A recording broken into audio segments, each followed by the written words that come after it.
Hugo Richard, ¿cómo te va, querido? ¿Cómo estás, Leo? Saludo para vos, para la audiencia. Así es. En esta nueva versión de Made in Paraguay, ¿verdad? Así, estamos acá hace ya unos meses y seguimos todo el año si Dios quiere. Me alegro, me alegro. Hugo, querido, no te puedo dejar de preguntar por el caso Lalo Gómez, los chats, el jurado de enjuiciamiento de magistrados. ¿Qué desnuda esto de nuestro país? De tanto en tanto hay tormentas mediáticas que confirman lo que, si no sabemos, lo sospechamos. Sí. La profundidad de la corrupción, de la impunidad, del avance del crimen organizado y las mafias en las instituciones del Estado.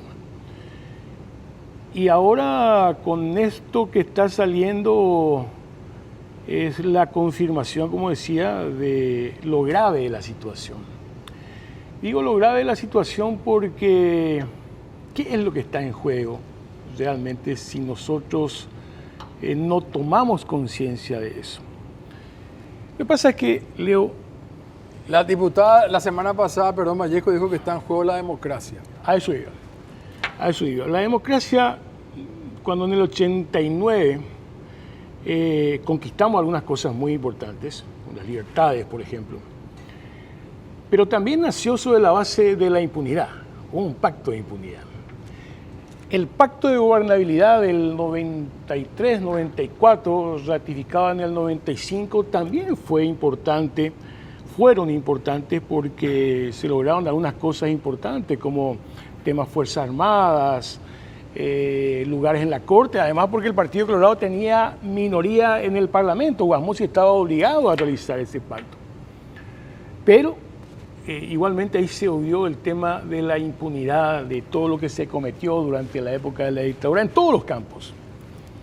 Esa fue la base, entre conquistas y algunas cosas que ocurrieron y que favorecieron el enriquecimiento fraudulento de muchos grupos. Lo que hoy estamos viendo no empezó ayer. No. Este es un proceso, hemos cometido aciertos y errores, y esos errores fueron creciendo hasta llegar a donde llegamos. Se democratizó la corrupción también, porque no quedó solamente en manos de algunos generales y amigos del estronismo, sino con la democracia se empieza a democratizar, entre comillas, todos los negocios. Crece la mafia y crece el crimen organizado. O sea, hoy en día tenemos una alianza entre grandes grupos económicos fraudulentos, repito, en su acumulación de riqueza. Grupos políticos, a mí no me gusta decirlo de la clase política. Aprovecho para decir una cosa, uno de los grandes errores que tenemos que corregir, tanto en el periodismo, no en la política, es decir clase política, porque resulta que todo el mundo, por una comodidad incluso, pero deliberada de otro lado, hablan de la clase política y al final vos ya no sabes si quién es el honesto o el deshonesto. Toda la clase política. Toda la misma bolsa. O sea, yo creo que nos ayuda absolutamente en una comunicación con la ciudadanía.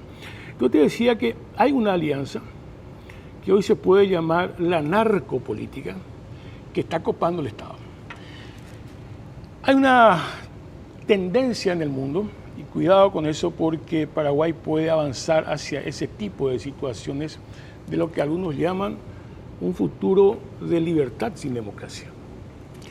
La democracia no es solamente hacer elecciones cada 5 años. Nosotros hicimos elecciones cada 5 años, pero no se fortalecieron las instituciones democráticas y la participación. Al contrario, se deterioró. Se debilitaron. Te quiero preguntar por el caso de Arévalo nomás, porque él dijo que el juez legal actúa bajo la tutela de Estados Unidos. De alguna manera dio a entender eso. Vamos a escuchar el audio, por favor. Lo más conocido de Omar Leal es el PIN que suele utilizar en época del ex embajador que estaba acá, ¿verdad? Y yo creo que medio por ahí viene la mano. ¿Protegió la embajada? Y puede ser, no me consta, pero hay indicios. O sea, lo que yo quiero preguntarte, Hugo, si necesitamos siempre el tutelaje de una embajada, en este caso de Estados Unidos, para que ocurran las cosas. Es decir, sale el embajador y dice, este es corrupto. Sale el embajador y dice, el otro Bogarín que era el GEM también es corrupto. Tienen que salir la embajada, ahora parece ser por una vía de costado, digamos, según lo que explica Arévalo. También en este momento hay una discusión, un debate sobre si el procedimiento que se está haciendo, judicial, fiscal, si es correcto o no es correcto. Exacto. ¿Sabes lo que pasa, Leo? Es probable incluso que, y a mí me importa el debido proceso, a todos deberíamos supuesto. importarnos el debido proceso. No, vale. Pero cuando hay una debilidad institucional, cuando las mafias se van apoderando del jurado de enjuiciamiento de magistrado, por ejemplo, o de parte del Poder Judicial o del Ministerio Público, ¿y qué va a hacer? ¿Va a priorizar el debido proceso o el contenido? ¿Qué van a hacer? Sí, bueno, es la discusión con el ministerio, que vamos a hablar después con Katia González también del Ministerio Público, porque algunos dicen que él es demasiado un legalista, tiene que, pero si vos, ¿es la forma o el fondo, digamos? Te digo eso porque supuestamente al juez legal no le correspondía hacerse de los teléfonos y posteriormente la distribución, la filtración. El problema es que, a ver, en el año, o sea, hace 7, 8 años, en el Senado nosotros se le aplicó la pérdida de investidura a González Daer Sí. y también a Diego Mato, miembro del jurado de enjuiciamiento de magistrados. Así es. Ok, ¿qué se utilizó? Y no hubo debido proceso desde el audio. punto de vista judicial, fueron audios filtrados, los audios filtrados. Procedimos, se logró la pérdida de investidura con una gran presión mediática, ciudadana también en ese momento. Eso paró un rato, pero el sistema siguió funcionando. Eso que decía Arevalo nomás, la embajada, te quiero hacer una pregunta que no me quiero dejar pasar. ¿Vos crees que Trump va a alivianar las sanciones que el Norte Colorado está esperando eso? Yo de Trump espero cualquier cosa. No, ya, no, pero digamos... Espero cualquier cosa, no, incluso eso. Incluso eso. ¿Sí? O sea, no estoy diciendo que sí. Pero no te sorprendería. No me sorprendería. Ayer, en estos días, Donald Trump acordó con Putin prácticamente el fin de la guerra de Ucrania. La expulsión de Gaza a los palestinos. No me sorprendería. Pero bueno, eso son cosas demasiado geopolíticas grandes. A tu pregunta. Sí vamos a reconocer, por la debilidad institucional que hay en nuestro país y también por ciertas políticas muy abyectas de los gobiernos colorados principalmente, claro que la embajada tiene una preponderancia central, ¿verdad? Cuando ocurren este tipo de cosas, uno lo primero que piensa, ¿qué es lo primero que piensa? ¿Quién está detrás de esto? ¿Quién está detrás de esto? Porque acá, y la audiencia sabe, la famosa cuestión de la caja de Pandora, la mitología griega, ¿verdad? Le dijeron, cuando le entregaron a Pandora la caja, le dijeron que nadie abra la caja, porque si abrían la caja se venían las maldiciones y etcétera, etcétera. Alguien abrió la caja acá. Es más, se dice que todavía no salió una gran parte de las informaciones que están en los teléfonos. Es que él dice que el Alexandre, el hijo del tipo, tenía del lado los 8 iPhone distintos. Sí. Después el otro tiene, o sea, esta es una partecita, y eso me da pie para decir nomás algo a la audiencia. La gente que cree y que adrede está diciendo que una compañera que estuvo acá sentada una vez, que está Kiara Coronel, es la supuestamente filtradora, está totalmente equivocado, lo hace de mala fe. Y además son pelotudos. ¿Por qué? Porque estamos hablando de teras y teras y teras de información. Hugo, ni aunque a mí me dé la información del juez, yo no puedo, en esta computadora no lo puedo hacer. Las computadoras que está usando el Diario de Última Hora y ABC Color son computadoras con muchísima capacidad para poder sacar esa información, empezar a leer. Esto es casi como un Wikileaks. Entonces, bueno, eso punto y aparte. Pero me decía que viene hace mucho tiempo. Vamos a recordar un audio. Wildo Rienzi, sí. con Pancho de Vargas otrora, Adalid de la Libertad, por eso te decía que se democratizó, y cómo ellos en esta grabación, que voy a conocer, pero vamos a recordar nomás la audiencia, en el año 2012, estamos hablando más de 20 años atrás, ya transaban en el jurado de enjuiciamiento de magistrado de una manera asquerosa. Vamos a escuchar.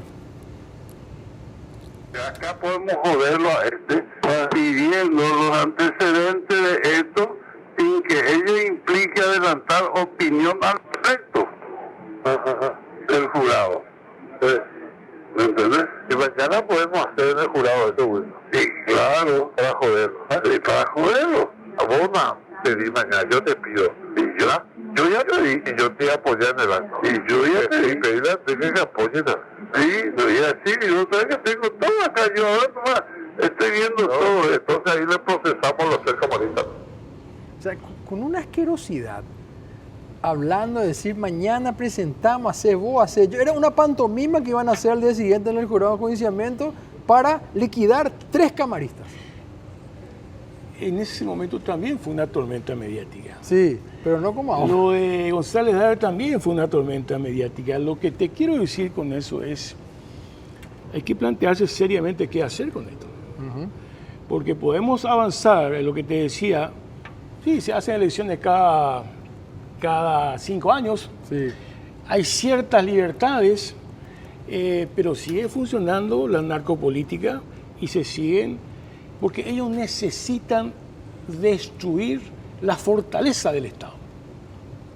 Para acumular sus negocios, Sí. para garantizar sus negocios, ellos necesitan debilitar la democracia.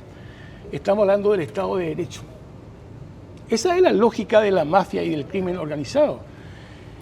Por eso es que es importante, me dijiste que hablaron de ese tema el otro día, del problema de la democracia, porque si a la mayoría de la ciudadanía, que sabemos que ese es un problema, no le interesa la democracia, es un problema nuestro. Ya no es del Partido Colorado, y ya no es de las mafias, y ya no es del crimen organizado, porque a ellos les favorece esa situación. A ellos les favorece que la gente realmente no le interesa. Claro, por supuesto. Entonces, el gran punto acá, y que hay que decirlo, y hay que decirlo autocríticamente, sin personalizar responsabilidades, pero hay que pensar efectivamente cómo nosotros logramos. Hay una ciudadanía indignada, Leo. Hay una ciudadanía indignada. Yo no voy a decir todo el país, pero hay una ciudadanía indignada. Habrá que ver cómo se capitaliza en todo caso supuesto. políticamente. Está ya Katia González con nosotros ahí esperándonos. En un rato ya va a estar aquí. Hola, Katia. En un rato va a estar con nosotros sentada también hablando del jurado. ¿Sabe qué vamos a hacer con Katia? Vamos a poner acá los nombres de todos los miembros del jurado de enjuiciamiento y del Consejo de la Magistratura, y ella me va a calificar uno a uno a los personajes, porque les conoce a todos, tanto del lado judicial como político. Quiero mostrar otro pedacito de Calé nomás y Rienzi, ya casi como una cuestión, parece humorística, pero para que se vea un poco el nivel de dónde viene el jurado de enjuiciamiento de magistrado. En una locución que hizo una vez Calé, hablaba maravillas de Rienzi como si estábamos hablando no sé de quién, no sé de qué nombre luego ponerte, porque no se me ocurre un ejemplo. A ver, poneme ese material. El doctor Wildo Rienzi Galeano. Estos antecedentes de la historia reciente menciono en esta ocasión. De su probidad moral, Me acarameló este Fernández boludo. de su condición de hombre de bien, Acá podemos joderlo a este. de ciudadano austero, Eso entre nosotros no vale. humilde y digno, Y para joderlo. puedo hacer una exposición de horas de duración. A la suya. Ay, ay, ay. Con Pueblano, ¿eh? Calé. Y Rienzi también. Rienzi también tú con Pueblano. También, ambos son mis compueblanos. Hablando Somos con Pueblano, ¿cómo acumuló tanto poder Calé Galaverna? Vos que le conocés en la época del Mopoco, digamos. Yo le conozco. Vos sabés que nosotros sí, que en la época de la lucha contra la dictadura, vos sabés todo. Pero lo por que- supuesto, lo que yo hemos era más luchado, chico que claro, usted, pero por también supuesto. andaba dando vueltas. Yo tomé conversaciones con Calé cuando vuelvo al Senado 2013, ¿verdad? Ajá. El primer periodo que estuve en el Senado. Hay que reconocerle que tiene una gran habilidad política, Galaverna, sin duda. Pero yo te reitero, hemos fallado. Pero te quiero preguntar por Calé, disculpa que te insista, ¿cómo acumula tanto poder a tal punto que estando fuera del Parlamento le gana una discusión, entre comillas, supuestamente a Trato Apuá, para que le echen a Katia? Porque públicamente dijo Trato Apuá, no, me ganó la tesis Galaverna. ¿Cómo tesis Galaverna? O sea, ¿qué tesis? La presión, digamos, ¿verdad? Pero ¿cómo? No, yo te doy la misma respuesta. Galaverna tiene una gran habilidad. Él es un cuadro de la burocracia. De la burocracia. Él no es, en mi opinión, él no es un cuadro de un líder popular, de masas. De lo contrario, yo había sido presidente de la República, ¿verdad? Sí. Él es un gran operador de la burocracia del poder. Ese es su lugar. sea en la Cámara de Senadores, ahora en el equipo de Carte, ¿cómo se llama? Comando Colorado. Colorado. Él es un gran operador, es un cuadro de la burocracia y un hábil cuadro de la democracia. Incluso dijo que le puso a Filisola como presidente del Congreso, ¿te acordás? Dijo, yo le puse a Carlos Filisola que era un solo voto. Siempre operó en la burocracia y ha tenido éxito, evidentemente, porque sus habilidades han sido, digámoslo, superiores a otras que en ese momento no tuvieron tampoco la fuerza para frenarlo en ese momento, como a muchos otros, como al propio Partido Colorado, ¿verdad? Por todas las cosas que te dije al inicio. Y hablando del Partido Colorado, adentro del partido vos sentís que hay una oposición, porque ellos pues hacen siempre de gobierno y oposición. O sea, vos estás sintiendo algo de oposición, no sé, Lilian, Arnoldo Vince, ¿tienen algo de fuerza o todo se va a derivar nomás en una pelea interna? Yo creo, Leo, de que el cartismo va a ser devorado por el cartismo. Yo no veo esa oposición en este momento dentro del Partido Colorado. Pero son tantas las contradicciones que genera el cartismo, localmente e internacionalmente, que esa es su principal debilidad. Sí. Vamos a ver seguramente algunas primeras consecuencias o no, espero que lo veamos en estas elecciones municipales del 2026. La repartija dentro del Partido Colorado siempre ha sido muy demandante. Exacto. Ahí veremos cómo se comporta el liderazgo de Horacio Cartes dentro del Partido Colorado. ¿Y a Liana le pueden hacer algún tipo de autogolpe? ¿Pensás en algún momento? A Peña y ponerlo a Liana. ¿Sentís que lo pueden dejar de lado al presidente o todavía eso no se vislumbra? No tiene ninguna necesidad porque Peña no da ningún motivo. Ya. Peña puede ser, si quiere incluso puede ser un inútil. Es más, yo creo que hasta este momento Peña no está hablando de todo este quilombo. Sí, no es momento, chicos, no le dijo a la hablando, prensa. No está hablando porque no sabe qué decir, o sea, no sabe qué decir en relación a Horacio Cartes, ¿verdad? Cualquier presidente de la República, con alguna autonomía, con alguna independencia, le diría a la gente, a la ciudadanía, vamos a luchar, aunque sea una pose. Él está atrapado por su miedo ante Horacio Cartes.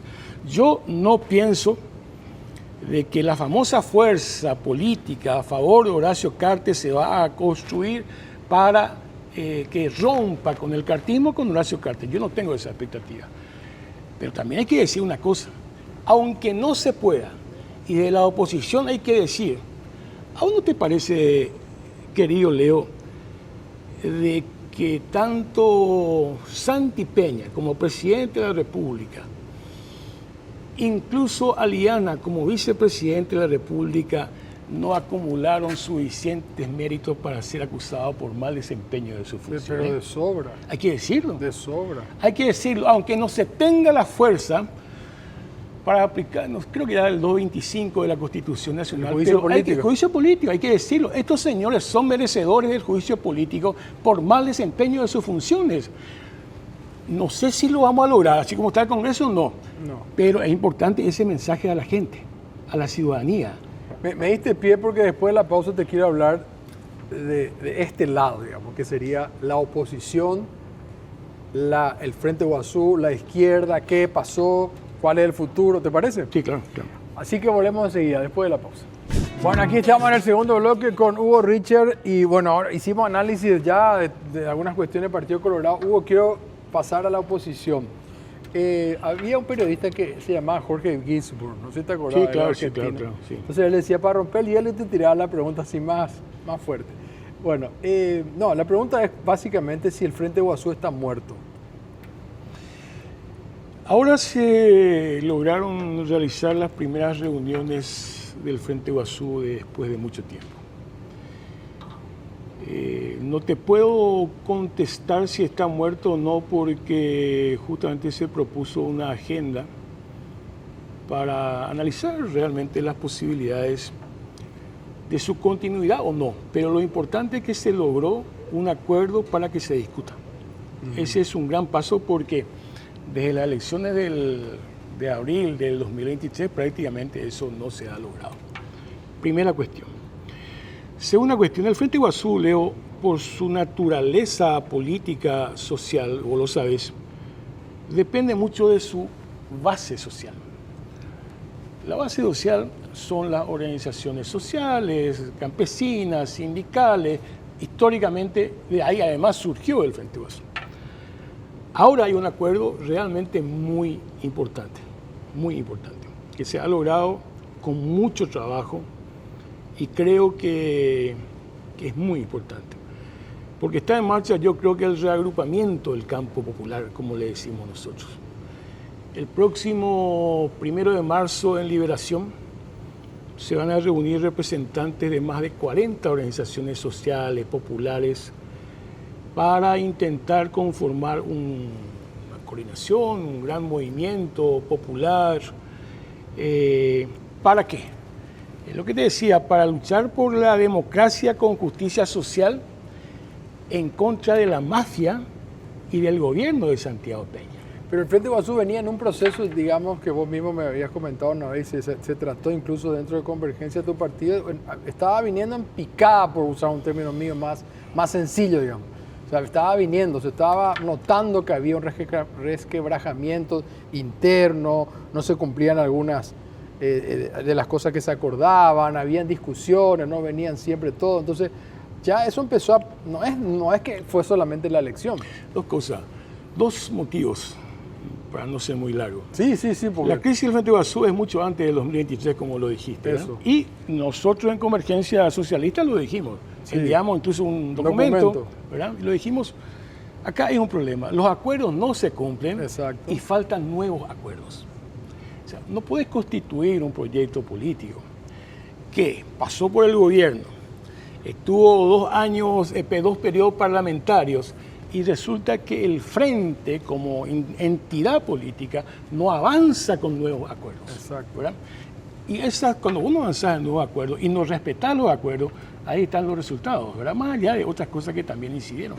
Y en el resultado electoral, digamos, ¿fue un error la de Euclides Acevedo, acompañar a Euclides? Claro, fue un error lo del Frente Iguazú, rápidamente. Un grupo se fue, digamos, con Euclides y otro con la Concertación. Para entender ambas cosas, porque lo contrario terminamos nosotros discutiendo si es Efraín o Euclides. No, por eso. Y no nos corresponde esa discusión más, ya que podemos hacer alianzas, ¿verdad? Sí. El problema es que nosotros teníamos un proyecto que no pudimos sostener.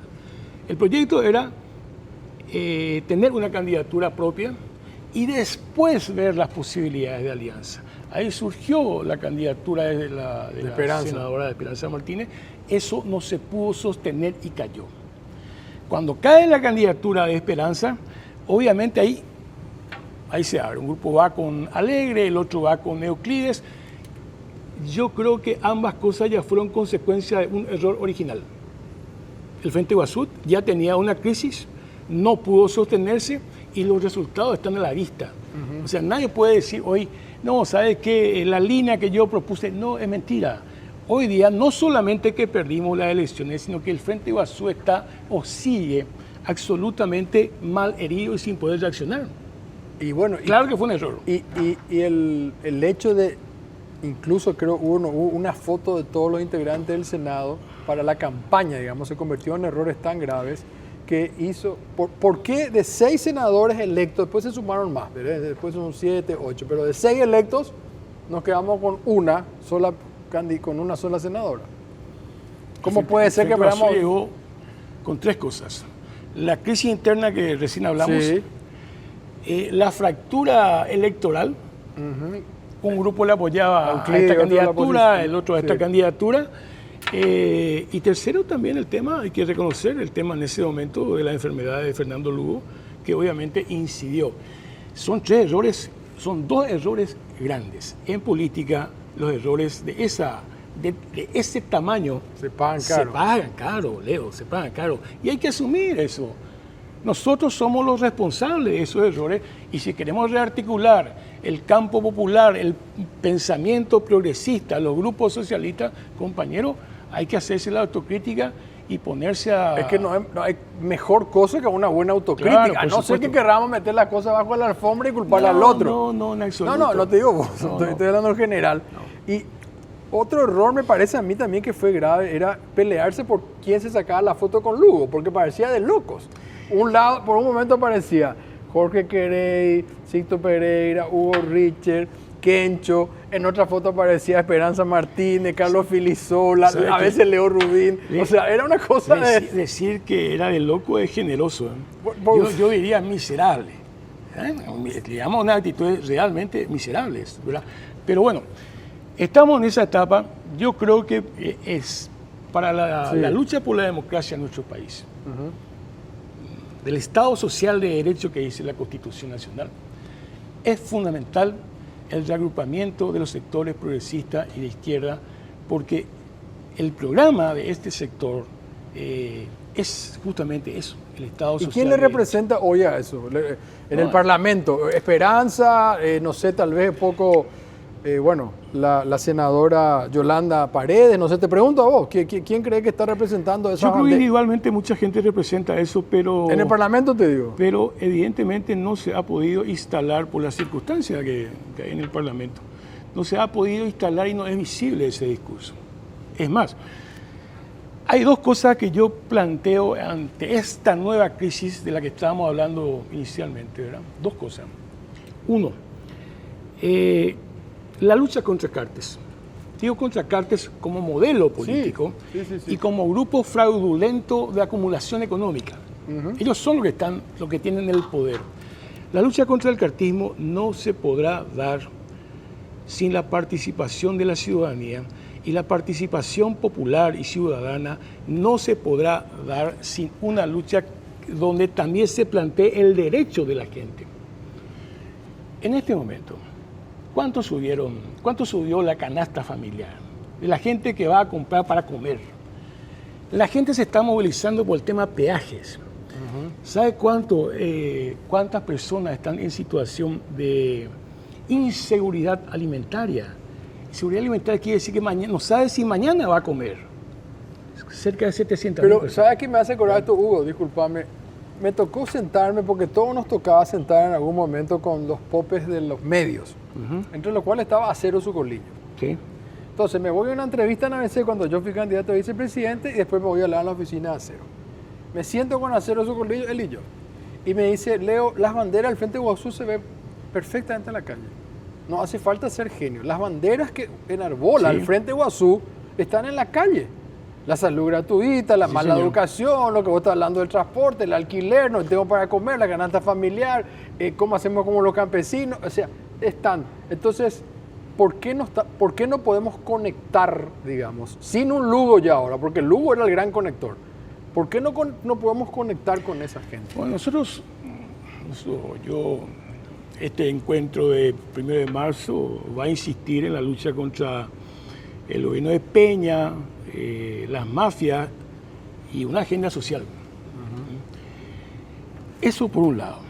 Pero por otro lado, necesitamos una cosa.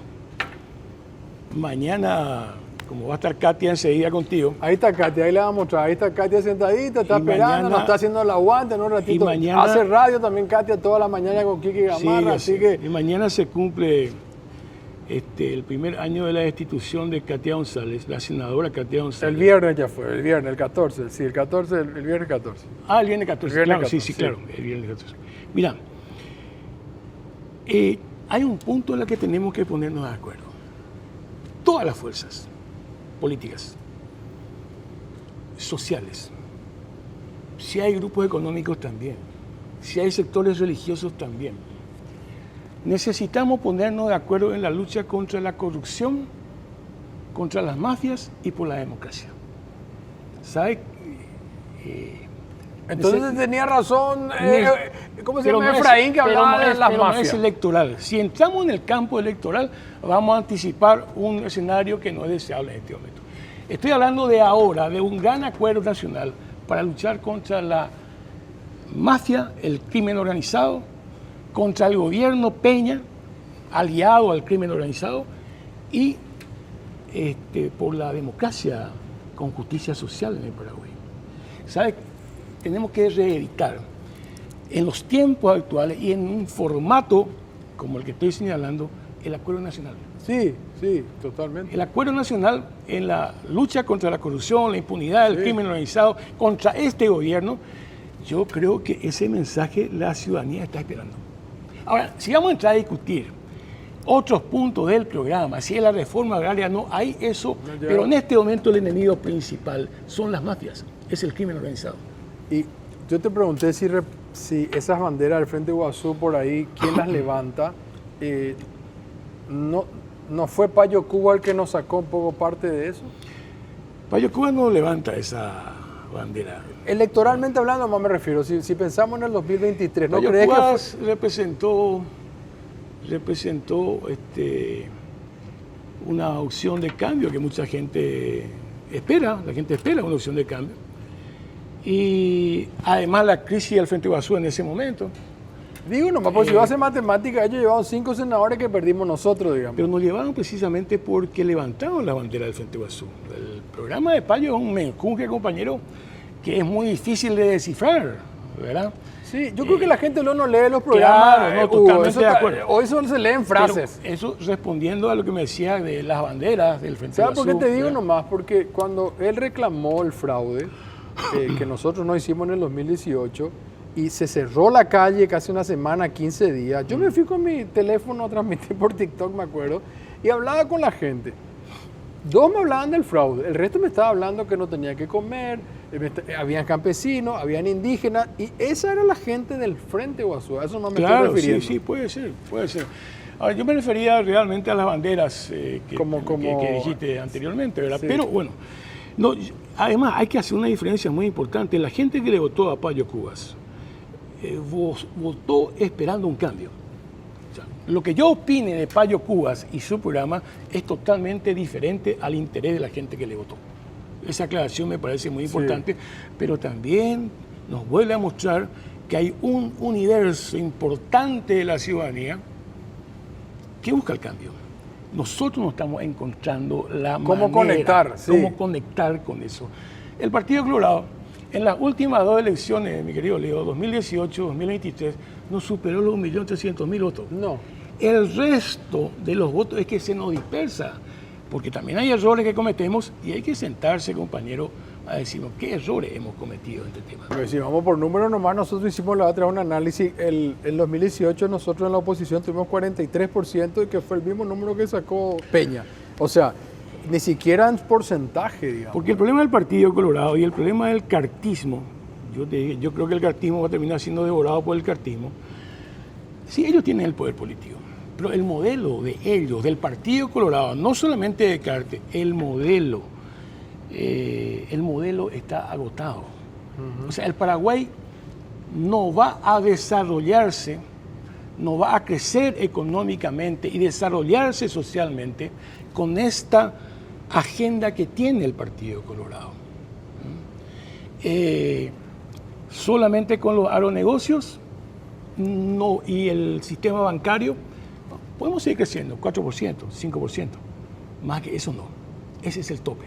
Y estoy hablando materialmente de que esa es la posibilidad que tenemos. Y si tenemos que aprender de nuestros fracasos, digamos, electorales, de cara a las municipales al 2028, ¿cómo vos ves? Salir con la gente. Hay que salir con la gente. No importa dónde sea. Yo aprendí una cosa de Fernando Lugo. En las campañas electorales, yo hice varias campañas electorales con Lugo. Usted iba a un lugar y en ese lugar podían estar 10 personas. Él se sentaba con las 10 personas en su campaña proselitista. Después nos íbamos a otro lado y habían 500 personas. Igual, él conectaba con las 500 personas. Necesitamos salir. Pero no tenemos para un Lugo, o sea, ¿qué vamos a hacer si no? No, yo solamente saqué como experiencia el tema Lugo. Además, yo no creo en El Salvador. Yo ahí creo que la política en este momento pasa. Ese también fue un error, tal vez, Hugo, no tener forma de tener nuevos líderes abajo de Lugo, que era el gran líder, digamos, que opacaba todo, porque yo también hice campaña con él, no como vos, pero me acuerdo que me iba con algunos amigos que eran por primera, iban a las campañas políticas, y se quedaban con la boca abierta. Cuando Lugo hablaba, la gente se quedaba embobada. Yo tengo una diferencia con gente a quien respeto mucho de la oposición, pero estoy hablando de la oposición, no importa si sean liberales, Sí. ¿no? Pero estoy hablando de la oposición, no los que pasaron a la otra. No, no, por supuesto. Y yo le dije a algunos le dije, yo creo que está bien la denunciología, denunciar. Está bien el lamento, ¿verdad? Pero necesitamos construir alguna esperanza en el discurso político. Sí. La política no tiene sentido, el relato no tiene sentido si vos no mostrás una esperanza para la gente. Yo ahí tengo una diferencia con la oposición real, ¿verdad? Necesitamos unas propuestas, pero también necesitamos salir con la gente. Yo te puedo asegurar que pueden estar 20 personas, 500 personas en otro lugar, 10 personas acá, 50 personas allá. Vamos a hacer asambleas populares, vamos a hacer asambleas ciudadanas. Al cartismo, a la mafia y al crimen organizado no le vamos a derrotar en el día de las elecciones. Hay que derrotarle antes. Y le va a derrotar la gente. Porque la gente está esperando alguna propuesta unificadora que nos lleve al triunfo ese, no sé si va a ser abril, tal vez ya va a ser mayo, de las próximas elecciones. Cortito, ¿crees que en Asunción se puede ganar la oposición?